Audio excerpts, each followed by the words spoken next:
Hi നമസ്കാരം. Highrich online ഷോപ്പിയുടെ അക്കൗണ്ടുകൾ freeze ചെയ്തതുമായി ബന്ധപ്പെട്ട ഹൈക്കോടതിയിലെ അപ്പീലിന്മേൽ ഇന്ന് കനത്ത വാദം നടന്നു. കമ്പനി മുഖ്യമായും വാദിച്ചുകൊണ്ടിരുന്നത് ഇവരുടെ വിദേശ നിർമ്മിത കാറുകൾ വിട്ടുകിട്ടണം, അതുപോലെ തന്നെ മക്കളുടെയും CEO ആയ ശ്രീനാ പ്രതാപൻ്റെയും അക്കൗണ്ടുകൾ തുറന്നു കൊടുക്കണം അവരുടെ ദൈനംദിന ചെലവുകൾക്ക് എന്നതായിരുന്നു മുഖ്യമായും വാദം. എന്നാൽ ഇതിനെ ഗവൺമെന്റിന് വേണ്ടി പബ്ലിക് പ്രോസിക്യൂട്ടർ ശക്തമായി എതിർത്തു. ഈ എല്ലാ അക്കൗണ്ടുകളും നിക്ഷേപകരുടെ കാശുകൊണ്ട് ഉണ്ടാക്കിയതാണെന്നും കൂടാതെ എല്ലാ അക്കൗണ്ടുകളും എല്ലാ വാഹനങ്ങളും ED കൂടി അറ്റാച്ച് ചെയ്തതാണെന്നും അതുകൊണ്ട് EDയെ കക്ഷി ചേർക്കാതെ ഇതിലൊരു തീരുമാനമെടുക്കുന്നത് ഉചിതമല്ല എന്നുമാണ് ഗവൺമെന്റിന്റെ വാദം. അത് ശരിയുമാണ്.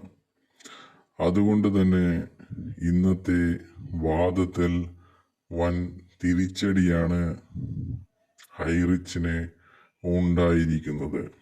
എന്നാൽ ഇതൊന്നും അറിയാതെ കമ്പനി ഉടൻ തുറക്കുമെന്നുള്ള പ്രതീക്ഷയിലാണ് ഹൈറിച്ചിൽ വീട് പണയം വെച്ചും മാല പണയം വെച്ചും ലക്ഷങ്ങൾ നിക്ഷേപിച്ച നിക്ഷേപകർ.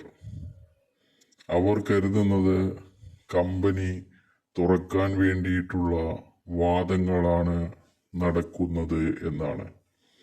എന്നാൽ ഹൈക്കോടതിയുടെ ലൈവ് കണ്ട എല്ലാവർക്കും അറിയാം, FIR ഇട്ടവർക്ക് പണം കൊടുക്കാനും ഇവരുടെ വാഹനങ്ങൾ വിട്ടുകിട്ടാനും 3 അക്കൗണ്ടുകൾ തുറന്നു കൊടുക്കാനുമുള്ള വാദങ്ങൾ മാത്രമാണ് അവിടെ നടക്കുന്നത് എന്ന്.